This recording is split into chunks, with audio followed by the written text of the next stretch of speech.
You should be able to see that, right? Yep. So we all know Yep. what ALICE stands for? Yep. Yep. Okay. So in the report, there were these terms, and just to make sure that, just understanding what the terms are so that we have a good grasp of what it all means. So there's this household budget survival budget here in Hawaii, and for a single adult, just a little over 35,000, family of four, 100,000. As far as the poverty definition is concerned, for a single person household, it's 15,000, 31,000, 32,000 for a four-person household. So, below that would be that's your poverty level, essentially. Now here, the interesting thing about ALICE is that these are households that have income above the poverty level, but just below the basic cost of living. So you can be working your tails off. You have 2 or 3 incomes in your household, but still not be able to, you're just making it by, right? And anything catastrophic or anything that affects your expense or your income, like someone loses a job or there's a big medical expense, kind of throws everything out of whack, right? So it's that very fine line between doing okay and not doing okay. And that refers to the last point here, which is the threshold. So those are like basic terms that are embedded in that report. And there was a page that had all these different stats, and it kind of summarizes the entire report. And what was startling was, so if we look at pandemic, what happened at the start of the pandemic versus last year, there was a sharp rise in poverty. Households that were pushed. Is this the state or is this the county? This is the state. The state report. So that ALICE report is a United Way report. And they work with Anthology, and they did a survey across the state. And I won't go into the county level stuff, and it's all in the report, but I just mainly wanted to highlight what was happening here because it provides us with a lot of context. So that was poverty. Many folks are at the tipping point, so they're on that threshold, right? So more households have fallen below the threshold. 44% versus 42 in 2018. So what that says is that 44% of the population, if a family of 4 is earning less than 100,000 a year. Yeah, they're essentially not just making ends meet, they're struggling to make ends meet. COVID has, contrary to the fact that many of us have not been as affected by COVID, right? Financially, there are many who have been. And tied into that would be financial impact, emotional well-being, and a number of these things persist throughout our communities.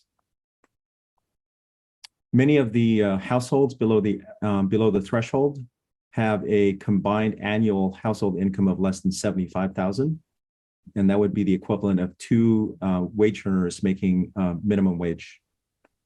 What does that mean? The ALICE threshold 84%. So if 100% was majority, majority of the households are below. A majority of the households are below the threshold, is what I'm reading. A majority of the households below the threshold. So you have the threshold, right? Threshold. If you're above that, you're making enough to make ends meet.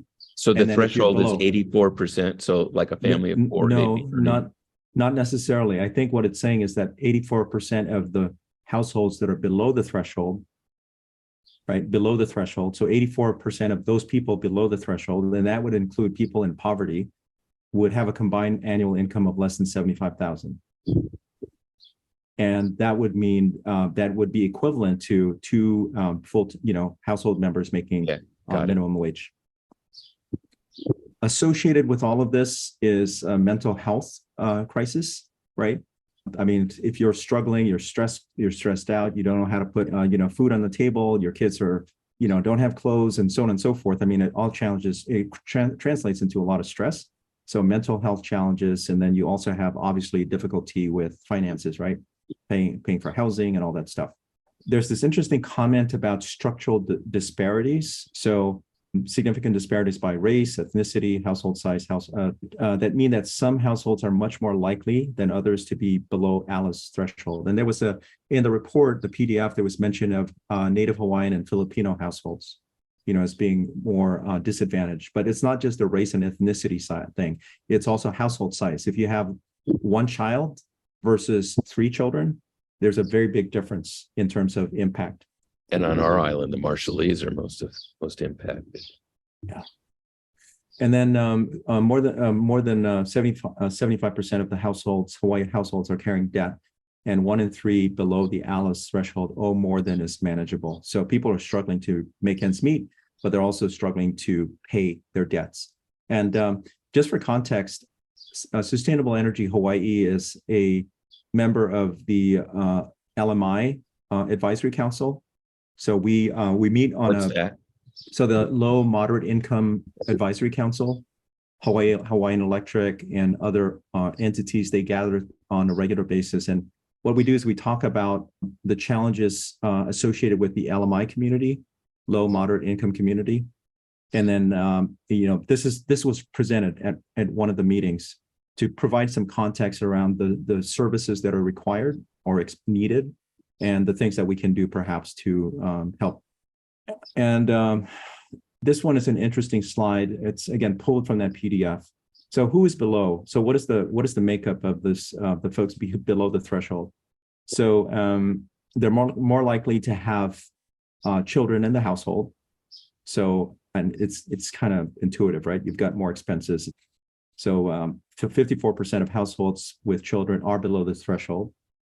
They live in larger households, so you've got multiple, even multi-generational situations, right, in the household. Likely to be Native Hawaiian or Filipino, as I mentioned earlier. So majority of the Native Hawaiian of 60% and Filipinos almost 60% fall below the threshold. Have lower levels of educational attainment, so there's some systemic contribution there.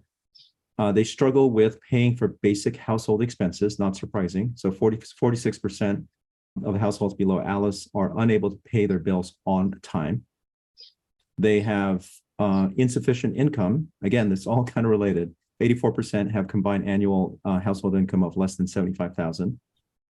And then likely to be working, but with inconsistent work opportunities. So they're working part-time, they're paid hourly. So there's the quality of work is not there. The quality of the employment is not there, either from a consistency perspective or, they are working without benefits, as an example. So is this surfacing like gig work? I'm sorry? Is this kind of, this last one here in the lower right, surfacing kind of like gig work, where, you're shopping for somebody, or, it could driving be a taxi. Yeah.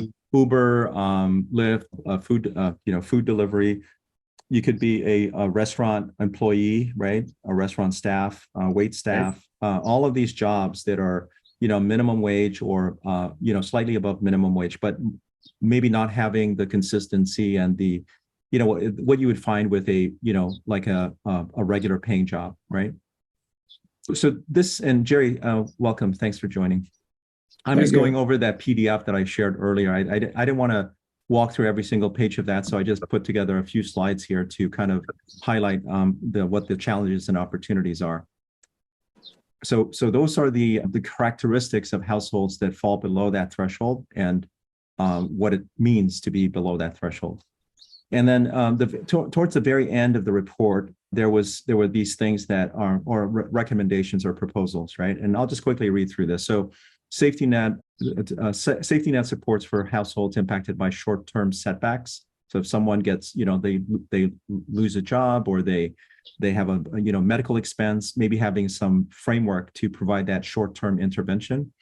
Bridge programs that transition households through potential benefit cliffs and support economic mobility. To be honest, that's kind of like ambiguous to me. Policies to increase home ownership, stable housing. So this is the whole affordable housing space, right? This is a big problem here. More widespread equitable access to financial services and credit, action to discourage predatory lenders, and programs to address debt. And we said earlier that a number of these households are probably don't have sophisticated level of education, right? So they're very likely going to be taken advantage of by predatory lenders or all these different things that are out there that take advantage of people. More importantly, they may not have the savvy to understand how to deal with money, how to deal with debt. And then support for asset building, savings, financial planning, and education programs. Big education piece here. Investments to address growing mental health crisis so that any resident who requests services can quickly receive them. I mean, if you're depressed, if you're, mentally unable to thrive, you're not going to be able to work. You're not going to be able to take care of yourself or take care of your family. So this is a very, important systemic issue to address. And then lastly, education to workforce pipeline, right? So this is the workforce development thing that we talk about a lot, and a need for us to anticipate, the jobs of the future, higher paying jobs, clean energy jobs, and helping our people transition from what they do today to, what they can do in the future. Now, one thing that you don't see here, and I raised this at the last meeting, is that a big part of households, expense is energy, right?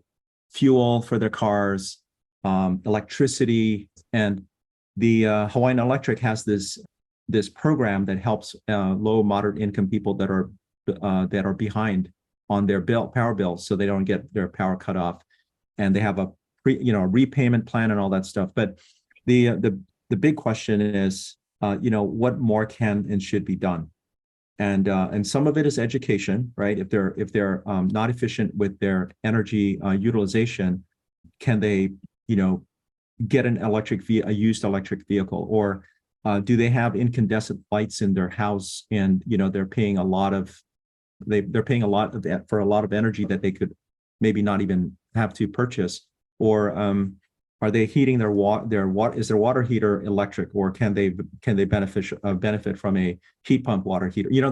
And take advantage of the rebates and all the stuff that's out there to help offset the cost, but maybe they just don't know about it.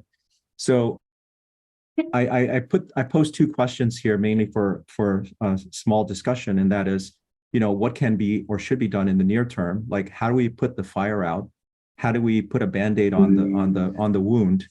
And then longer term, how do we fix this? Obviously, the longer term, how do we fix this is probably a a very complicated conversation to have. But I just wanted to throw it out there after raising awareness about this situation, and we can maybe discuss a few of them, and then maybe we can reflect and take away for maybe a different meeting, a different conversation. So I'm going to stop sharing here so we can see each other. But can you share that deck? Yeah, I'll send it to you. Thank you. I'll send it. Thank you, Noel, for doing that. So, yeah. Isn't it? Do you have any information on specifically our county of Hawaii? Yeah. Let me see if I can pull that report up, and because there is a consistent. Are our numbers consistent, or are we showing even greater poverty? Well, there was one slide in the PDF that was illustrative. It compared the top 3 issues across the different counties. Let me share my screen again. And this I think I included a link to this in the invitation, but share screen. So I'm just going to scroll through this report. This is what I pulled the information from, but you have this in your email. Yep. But I'm going to scroll here to the county comparison. So if you look here, percentage, let me shrink this a little bit. So to answer your question, percentage of ALICE households by county. So if you look at Hawaii County, you've got 34%, Maui 36, Kauai 32, and Honolulu 27. So this line here is the ALICE threshold, and everything below there would include ALICE plus people below households below the poverty line. And we lead the states in that category.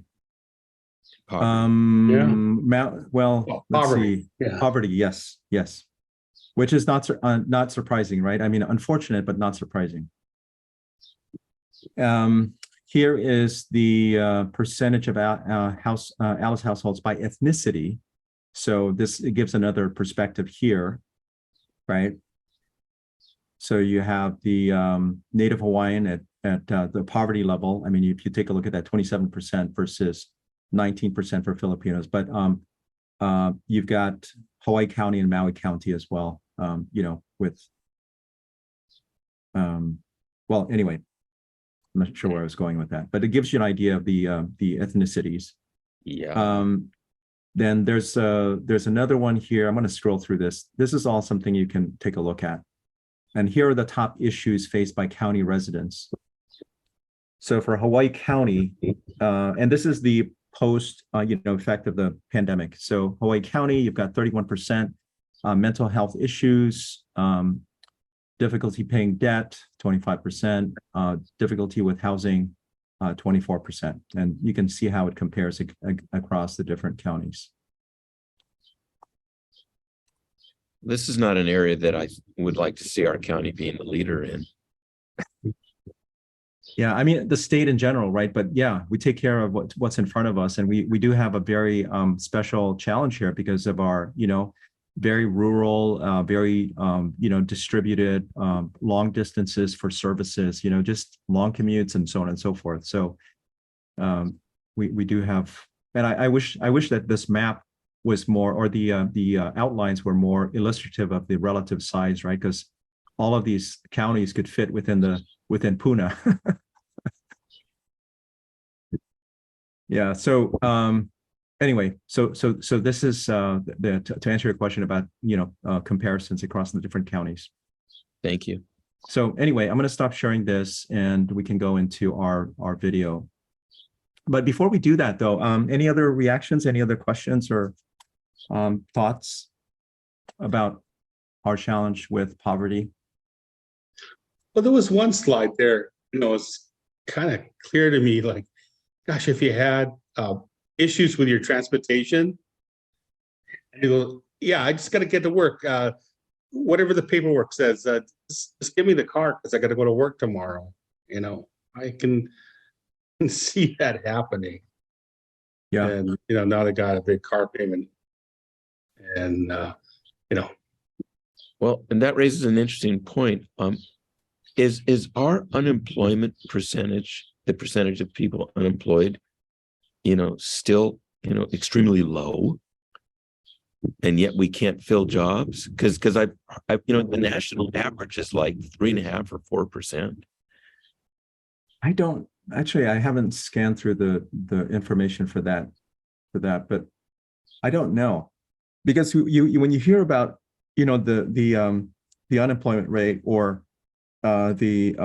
just people struggling to find employees.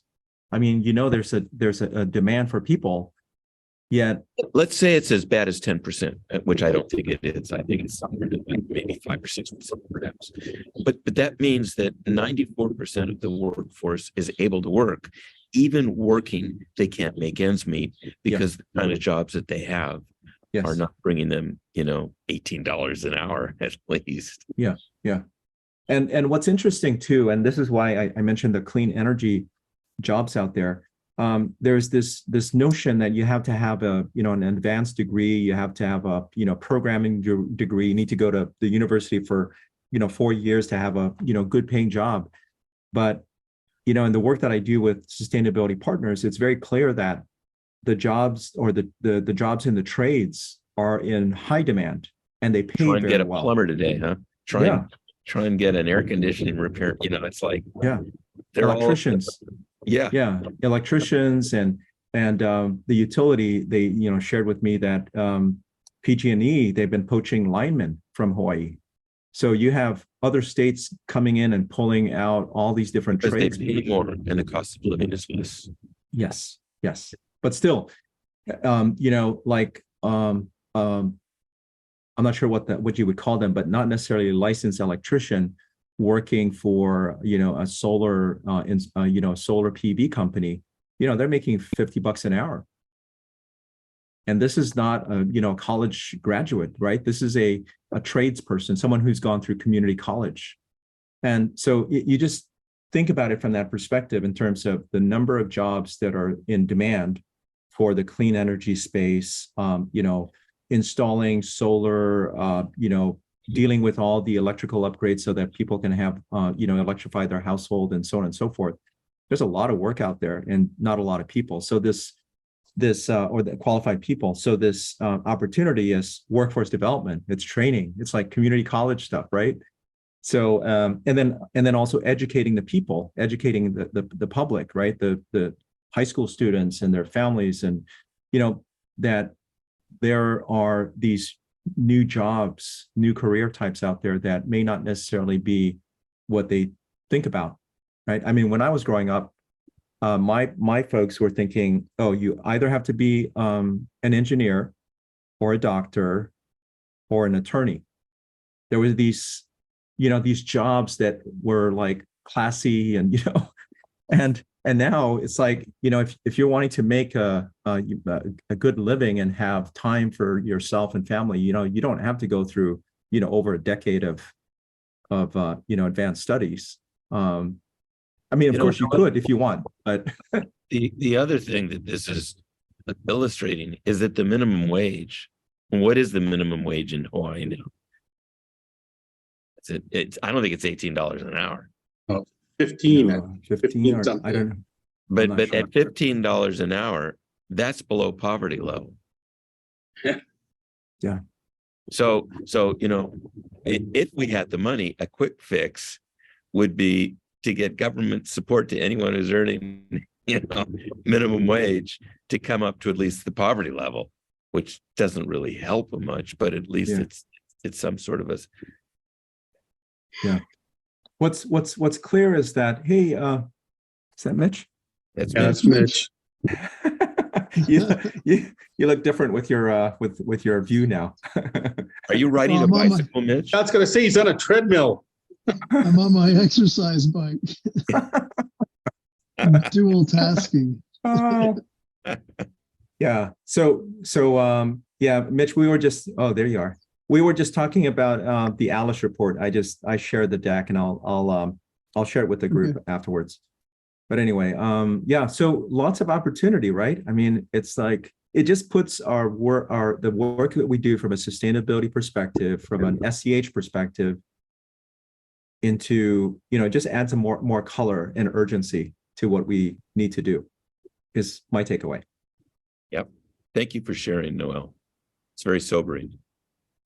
Oh, my pleasure. In terms of the long-term fix, we come back to SEH, and I don't think the long-term fix is going to be, our current economic model.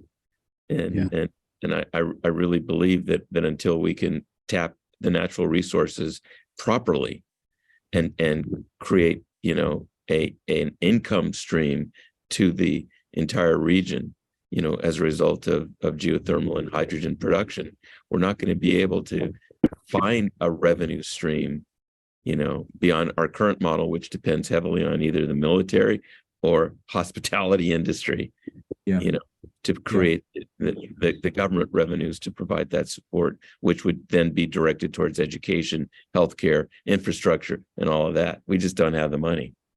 Yeah. I think what we could do if we could have really cheap energy for everybody. Cheap energy. I indicated earlier, it's not clear to me like what percentage of a household's income goes to their power bill, but it must be significant.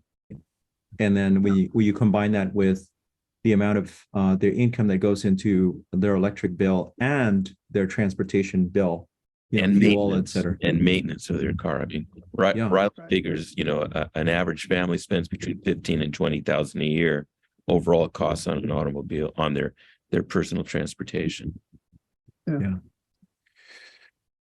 So I think we take a deep breath, and the reason I share this is, again, SEH is part of the LMI Advisory Council, and I feel like it's an obligation to ensure that this important messages like this are socialized, right, so that it can influence how we think, what we do, what we prioritize, et cetera. Who on SEH sits on that committee? So I'm the representative, as well as Kanani. I've delegated to Kanani. And one of the things that we don't do enough of is outward outreach. Like, for example, if there's some campaign to help households reduce their energy costs by implementing efficiency measures and taking advantage of Hawaii energy rebates, right? There's a lot of money out there, including the federal tax credits and rebates to help people acquire energy That's efficiency. a really good point. In many communities, there's a public service that goes and visits any household that requests it that does an energy audit. Yeah. Right. And provides analysis and recommendations. Yeah, I think Hawaii Energy does that. Yeah, I think they do. Yeah, so like here on Hawaii Island, Grayson is our representative, and I think that he's mentioned something like that. The thing is, it happens when people ask, right? And if they don't know, they won't ask. So the question is, how prevalent is the awareness about the services that are available, the rebates that are available, the things that you can do to help your situation. So anyway, that's I think that's an important component. So we have 15 minutes left here, and there was a video that I wanted to share, and I don't know that we'll be able to. Well, I can speed it up though, and I'll send you the link to this video. So earlier this week, I think it was Thursday, Stan and Peter joined Mission Hydrogen. They had this 24-hour webinar series, and we presented. So they asked me to help moderate, and we presented the how and why for hydrogen here in Hawaii. So Peter created this video. He did a fabulous job with this video, and then after the video, Stan did his presentation. He had some slides, and we won't have that here today, but we'll share the slides later. And then we had Q&A from across the globe. I mean, there was like participants from Indonesia, from Iran, from all over the US, from all over the globe that participated. It was amazing to see. So anyway, I want to share that video. Let me do that now. Hang on, where is it? Yeah, awesome video. Oh, did you see it, Mitch? Yeah, I saw it, and in particular, I liked his script. It was really well done, very thoughtful. I thought hit all the major points. Yeah, really well done. So this is, I'm gonna go ahead and initiate it here. Can you see the screen? Got it. Yep. Okay. Yeah. Aloha from Hawaii. First, I'd like to thank Mission Hydrogen, and especially David Vanger, for the opportunity to have Sustainable Energy Hawaii join this stellar group of hydrogen experts, all of us working to build a successful global hydrogen economy. Few people have ever considered that Hawaii might have a prominent strategic role to play in that economy. I'm Peter Sternlich, a board member at Sustainable Energy Hawaii, or SEH as we call it. Today, my colleague, retired U.S. Air Force General Stan Osserman, and I will share with you why Hawaii has a role to play and how to make that role a reality.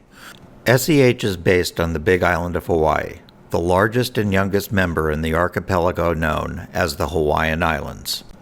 Our goal at SEH is to leverage Hawaii's robust natural resources, geothermal energy, abundant fresh water supplies, and large amounts of undeveloped land to sustainably and renewably produce green hydrogen and its various power-to-X derivatives, all at export scale.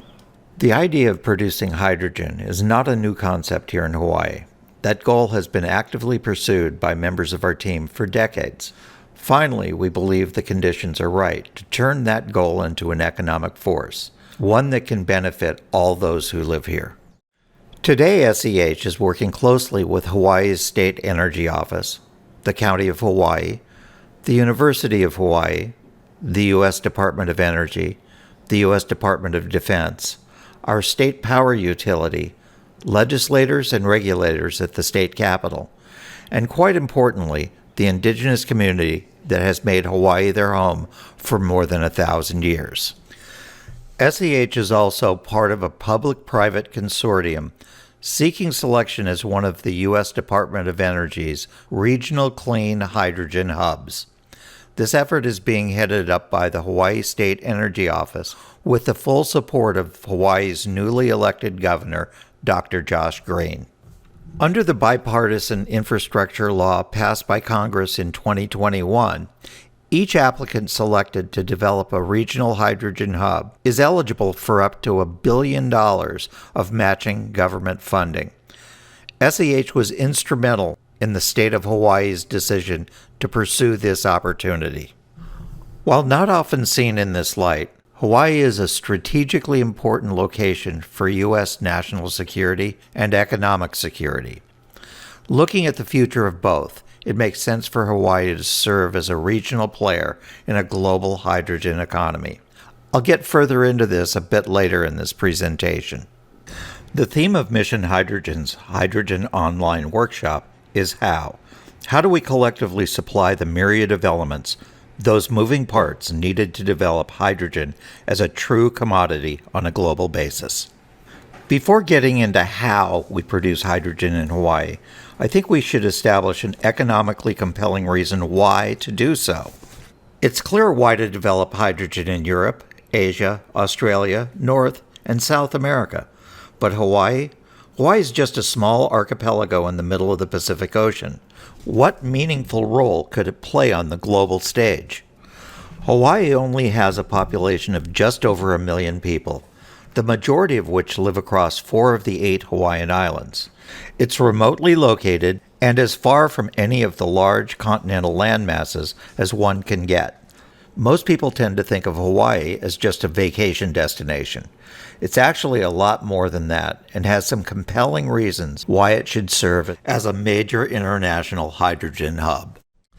First, there's Hawaii's physical location, sitting at a midpoint between the U.S. mainland and Asia. Then there's the abundant supply of natural resources, each essential to producing hydrogen at scale. And then there's the realistic notion that the future of hydrogen demand extends far beyond Hawaii's shores, both east and west. As we'll illustrate in more detail, these combine to reinforce the fact that Hawaii is well positioned to serve not just as an industrial-scale hydrogen production center, but as a strategic one as well. To put all this into a more meaningful context, let's first take a look at global energy trends since the turn of the millennium. We all know that the entire planet has become increasingly focused on mitigating climate change by defossilizing its overall energy portfolio. This is proving to be a Herculean task, especially as this interconnected global economy tries to serve a population that now exceeds 8 billion people, an even larger population of domesticated animals, and still plans to deliver it all on a just-in-time basis. Thus far, the majority of our efforts have been focused on renewable energy systems like solar and wind, augmented with backup energy storage. The target of this has been to replace as much of our grid-scale electricity as we can and to electrify light-duty transportation like cars and pickup trucks. In the grand scheme of things, tackling grid power has been the easy and relatively inexpensive part of defossilizing our energy supplies. Along the way, the real challenge has been to affordably replace the liquid transportation fuels we exclusively use to move the entire global economy from one end of the planet to the other. Today's system for the production and distribution of liquid fuels is a finely tuned, interdependent global commodity system that doesn't easily lend itself to being materially modified like we've been able to achieve with electricity. In contrast to replacing grid power, replacing liquid fossil fuels requires retooling virtually the entire connective support infrastructure in use today. In addition to building new infrastructure, a transition to renewable transportation fuels also requires replacing most of the equipment that will consume the new fuels. Clearly, this task will be much more complex and costly than what we've encountered thus far with renewable electricity.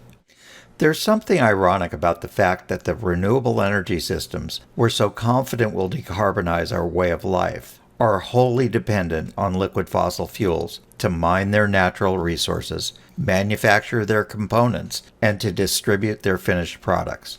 Today, there really are no renewable energy systems without fossil fuels in the mix.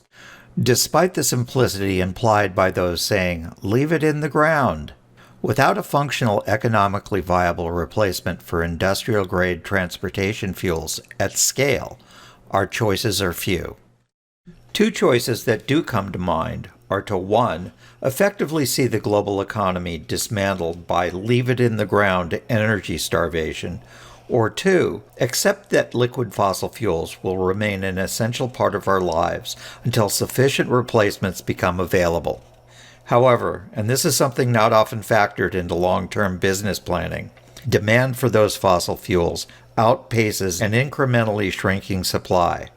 Eventually, that system will take us back to door number 1. This is an issue I'll discuss in greater detail later in the presentation. All told, this challenge is enormous in its magnitude, and one of critical import to us all.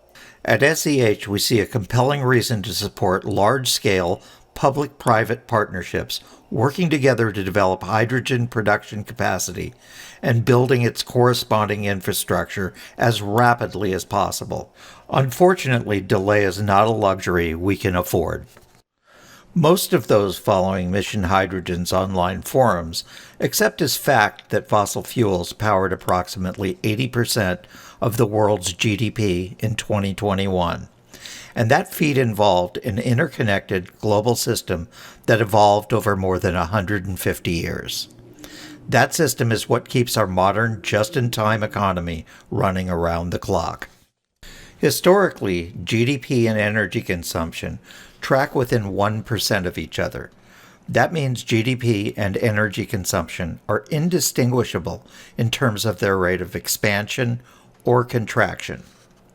If we look at the big picture a few years from now, we know that the renewable energy we'll be using, especially when it comes to transportation fuels, will have less energy density than their fossil fuel counterparts. This means we'll need to make up for a loss in the amount of energy we're able to carry in the same physical space as we did with fossil fuels. Intending to achieve that end using electricity also means exponentially expanding renewable power production and grid capacity. If we do the math, that has some serious implications for sustaining GDP, much less continuing to grow it. Hydrogen and its derivatives appear to be the only viable, scalable options to deliver decarbonized fuels that can support the dual task of powering industrial-grade vehicles such as mining equipment, rail, maritime vessels, or jet aircraft, while also delivering a fuel that can generate the high-temperature heat needed for industrial manufacturing. While most of you already know the following details, I'd still like to briefly contrast our existing energy paradigm and the one we're developing. As we consider the basics of hydrogen production, one of the most important elements is your renewable power source. In a perfect world, that renewable power would be steady state, unaffected by events other than system maintenance. That would give you the ability to control how much hydrogen you produce over a given period of time, which is typically 1 day. In the case of electricity, that would be megawatt hours per day. With hydrogen, it would be kilograms or metric tons per day. Similarly, that's the way petroleum production is measured, barrels per day. Time is the constant factor when measuring any type of energy coming to market. That's its flow rate. In contrast to fossil fuel power plants, which deliver firm, baseloaded, dispatchable power to the grid, today's most popular renewable energy systems, wind and solar, can't perform at that level. They have unpredictable flow rates and variable capacity factors over time. We know the reasons why. It's because renewable energy systems are subject to the daily and seasonal rhythms of nature's own energy flows, which in turn cause them to produce varying amounts of power over time periods as short as second by second or as long as an entire season, like winter. They can even shut down entirely when the sun isn't shining or the wind isn't blowing. In other words, there's a significant difference between a solar farm's nameplate capacity of, say, 200 megawatts and its daily output averaged over a year of maybe 25% or 50 megawatts. We also know that these same intermittent energy systems are now being considered as the go-to power sources for renewable hydrogen production. That brings up an important question. Are there any realistic options to develop renewable baseload power? The answer is yes, but they're not all created equal. Hydroelectric, of course, is an option. In theory, there's no feedstock supply issue beyond climate stability and the flow of water. However, most of the viable hydro resources in the developed world have already been tapped, meaning that the potential for growth in those regions is minimal. According to the EIA, other factors are challenging hydro today and include the fact that overall productivity has been dropping across the US, Brazil, China, India, and Canada due to increasing drought conditions and a lack of suitable new development sites. They also state that the locations with the greatest potential are in developing countries across Africa, Asia, and Latin America. Nuclear is another option. However, nuclear energy comes with historic problems, most of which we're all quite familiar. Half the world's existing plants are approaching their end-of-life dates and will need to be replaced with something. What they currently produce is already under contract and committed to delivering grid power, but it is an option as the need will almost certainly become apparent as time goes on. Biomass is sometimes discussed as an option, but it's also mired in controversy, which extends to whether it can actually be considered carbon neutral within its life cycle, much less carbon free. Biomass is also very expensive relative to all other options. That means that the added cost falls on ratepayers. That now brings us to geothermal power. Geothermal power is renewable. Its life cycle carbon emissions are comparable to solar PV. A geothermal plant is capable of firm, baseload, 24/7, 365 dispatchable power generation and tends to occupy a relatively small physical footprint relative to other renewable systems that yield the same net capacity. Baseload power by its nature will increase production flow rate, which in turn will enhance the economics of any given hydrogen production operation. Theoretically, geothermal heat is available anywhere on the planet. However, some locations are definitely more prolific than others. As we can see from these maps, much of geothermal's greatest potential tends to be near coastlines and regions with historical volcanic activity. In the past, geothermal's upfront exploration and drilling costs have been a deterrent to its widespread development. After all, the potential market for geothermal energy was always limited to the power grid, where it had to be competitive with coal and natural gas. In that context, this has been a very valid concern. The drilling technology, which is the same as what's used in the oil and gas industry, is, in fact, expensive. It can run $100,000 a day or more for drilling services. While it's a certainty heat will be found at varying depths everywhere, which is something that's definitely not the case with oil and gas, the energy density of petroleum is orders of magnitude greater than steam at any pressure. That makes the economic payoff worth the risk in the search for hydrocarbons. That economic difference may now be shifting due to climate change and the need for decarbonized transportation fuels. With the emergence of a global hydrogen market, geothermal developers have an opportunity to leverage greater economies of scale, higher daily flow rates, and market diversification. A decidedly different economic landscape than when targeting only the grid power market. This now brings us back to our main topic, hydrogen in Hawaii. Hawaii, like Iceland, is one of the world's best-case scenarios for geothermal development and the firm baseload power that comes with it. The archipelago of Hawaii is located in the Pacific Ocean, approximately halfway between Asia and the U.S. mainland. The island of Hawaii, or the Big Island as it's known, is a 4,000 square mile island and has 5 volcanoes, 3 of which are currently active. It sits over a known hotspot which will be producing heat for thousands of years and has an existing geothermal plant which has been operating since 1993. Looking at the commercial side of the equation, this is how we see Hawaii's strengths in the offtake market of the future.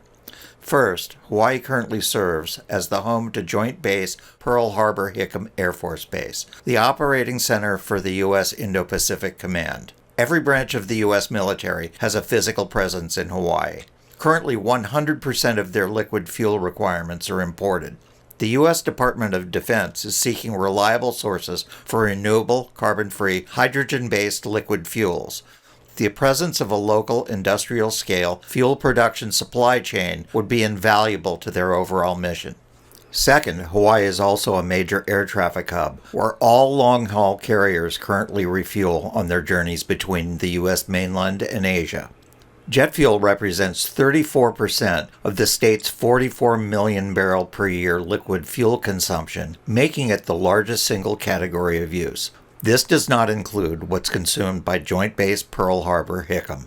With heavy equipment transportation industries like maritime, rail, aircraft, and trucking all pushing to decarbonize their energy needs, we reasonably anticipate rapid demand growth for hydrogen and its processing in the mid-Pacific.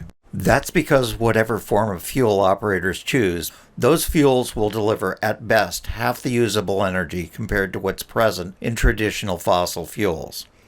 For example, looking at maritime needs, this means its fuel storage space will need to be doubled or tripled to match existing fossil fuel ranges, or, as an option, refueling midway. That's if it's available and reliable.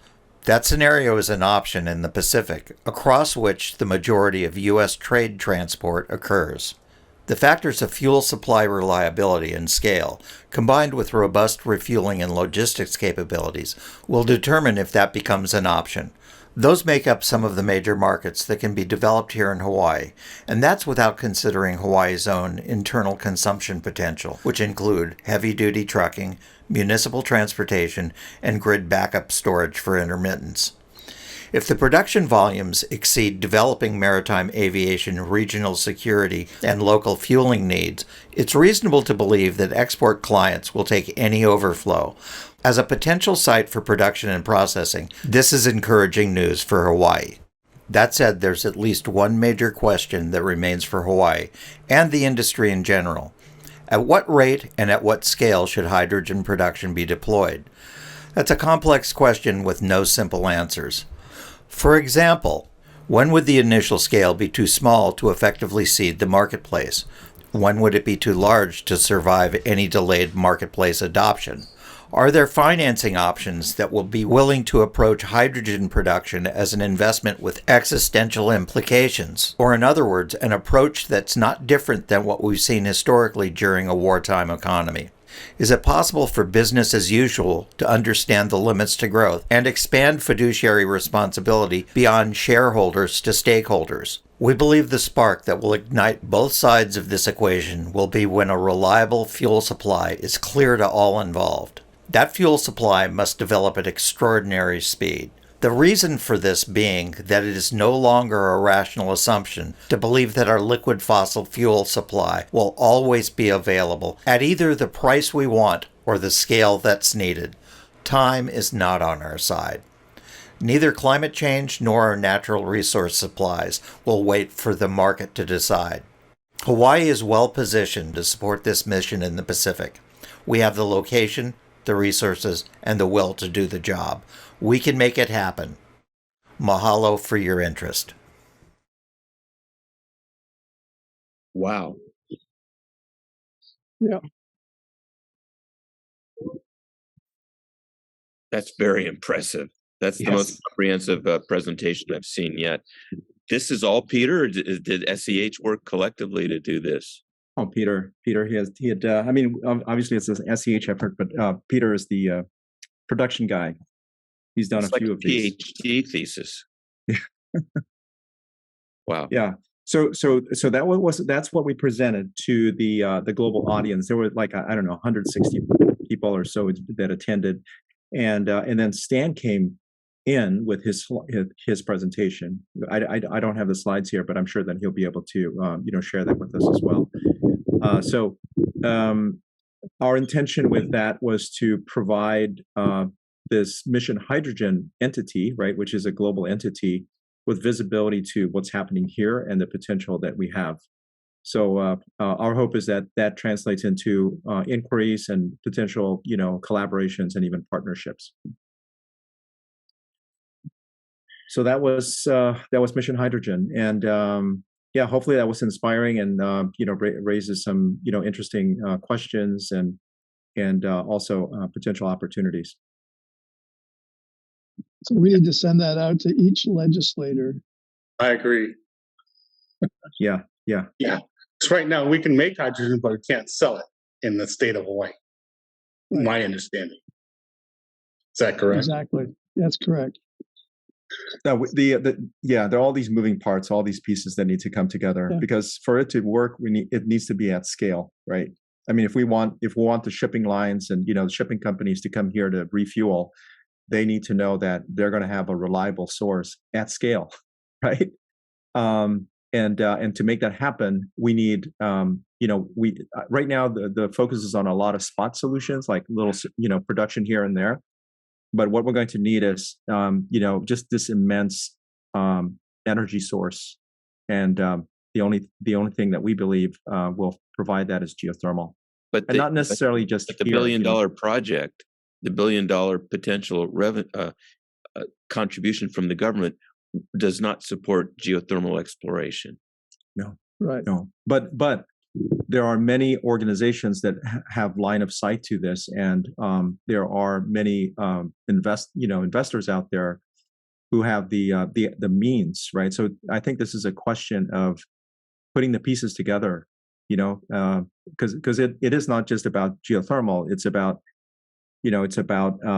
hydrogen production. It's about being able to leverage that electricity. It's about transmission. It's about bunkering. It's about establishing all the offtake agreements and so on and so forth. So it raises a couple of issues at a macro and a micro scale. At a macro scale, any way that we can generate hydrogen through means such as geothermal are beneficial. The planet will benefit, our global economy will benefit. However, when it comes to our state and our island, at least in my opinion, and I'm not as educated as many of the others in this group, it strikes me that it's not a matter of if it's going to happen, but when. And it seems to me that when it happens, the likelihood is that it'll be outside large multinationals that come in and secure the rights and will make those investments, take the risks, and benefit from the rewards. And I worry that in that scenario, yes, we'll see some jobs created, which will benefit our economy, but the vast riches from that extraction will go to the Exxons of the world, whatever model that is. That's why I think the government needs to play such a key role in claiming domain ownership and making what could be seen by some as a risky investment. According to Nicole Lautsey, $100 million on the Big Island would enable 10 test wells to be dug, at which point you would know out of those 10, how many, if any, but likely some, would be able to be produced. In that scenario, if the state, county, and university, collaborated with someone like Sustainability Partners, for example, to help finance and provide the management of it, the state could then send out RFPs, sell lease, but derive revenue that could be some sort of a sovereign fund that could go to address what we talked about earlier today, which is the fact that well over 50% of our island is in poverty. Yeah, and that shouldn't be the case. I mean, the Alaska. What it's called? Yeah, the Willow Project just got signed in. Yeah, no, but I'm referring to the fund, right? That was established decades and decades ago, right? The native Alaskans, they were split. Some of them really wanted it, Yeah. But the benefit. But the concept is there, right? And I think that it's going to be, Harvey, to your point, I think it's going to be really important to make it very clear what, how to ensure that when this happens, that there's maximum benefit for the people, right? That's back to it's not a question of if, but when. And, and when it happens, we need to have a seat at the table as a state, as a county, as a community. We need to have a voice as to how it's going to be developed. And we need to be a recipient of a percentage of what will be a staggering amount of revenue for a long time. Yeah. So do we have political capability in our state and in our county to take the kind of bold moves that are necessary. In a conversation with Benson the other day, he almost felt that the Native Hawaiian community in the homelands might be an easier path to generating, at least initial work, because it's not as encumbered with the government bureaucracy. But I'd love to see it to be a collective effort that draws on everyone in the community. Yeah. And maybe SEH can play a key role in facilitating and convening that type of a meaningful conversation that addresses collaboration and policy. Yeah, I think that. Sorry. So just one thing. So right now, all eyes are on the HSCO's submission for the DOE application, right? And so everybody's heads down, or a lot of people are heads down, trying to meet all these documentation expectations. So we haven't really had a chance to step back and talk about, after the dust settles, what should we actually put in place. The fortunate thing is that, and I was in a EEP hearing yesterday, and there was a resolution for the hydrogen hubs initiative. And we have legislators in there like Nicole Lowen, who really honed in on public benefit, right? So what she was talking about is, okay, we're going to do all this geothermal, we're going to do this hydrogen, and how do we ensure that, and this question was directed at the HECO representative, how do we ensure that this will, in so many words, will translate into lower energy costs and benefit for the public, right? So you have legislators out there that are saying, okay, yeah, we can be blinded by all this money that's coming through, but we have to ensure that we don't lose track of, the focus on the people and social equity, and ensuring that there's this just transition, no one's left behind. We address this ALICE issue, right? And the poverty issues that are prevalent here in the state.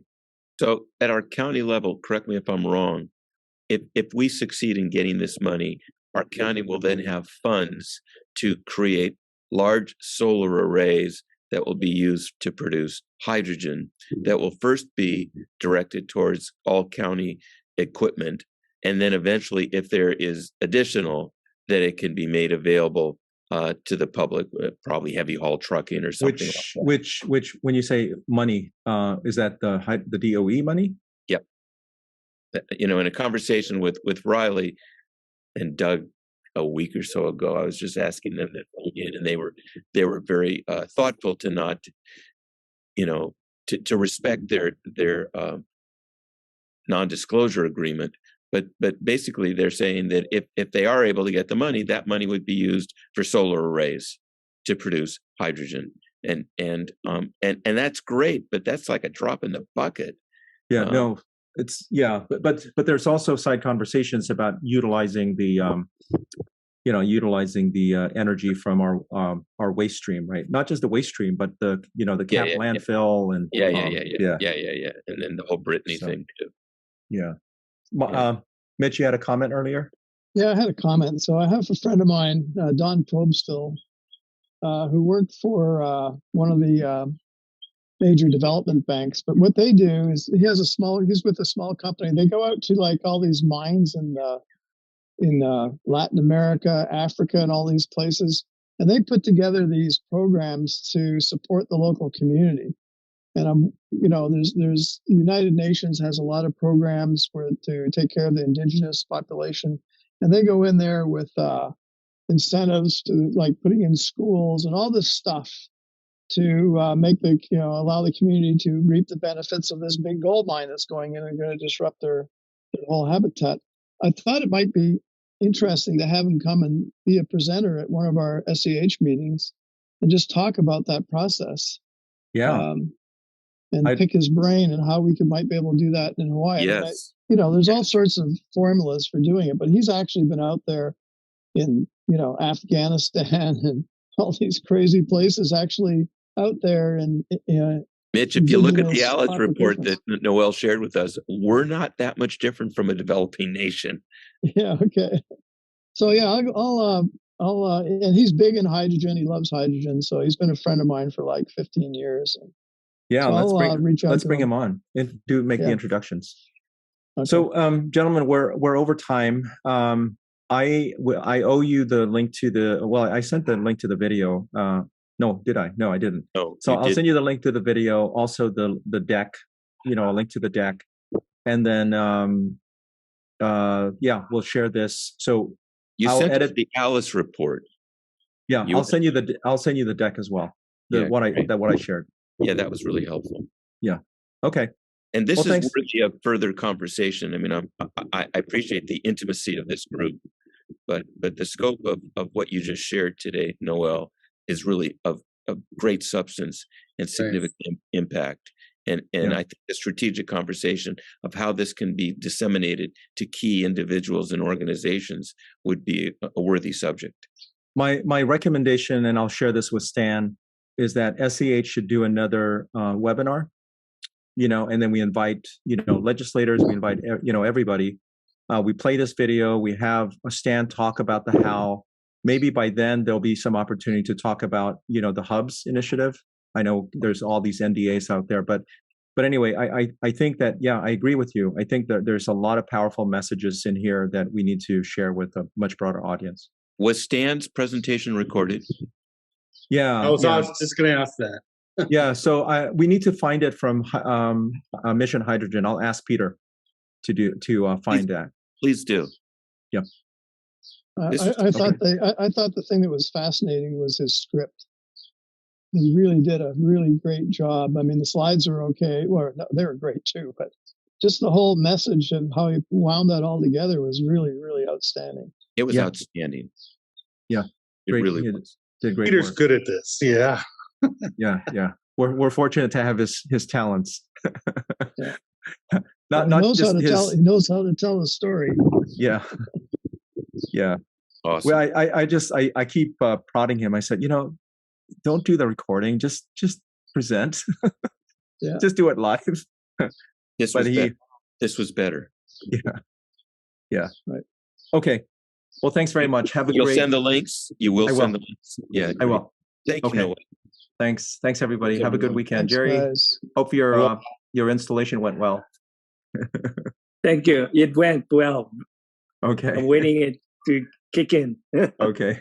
Thanks. Take Thanks. care. Have a good one. Bye. Aloha. Aloha. Okay, aloha, Bye. guys.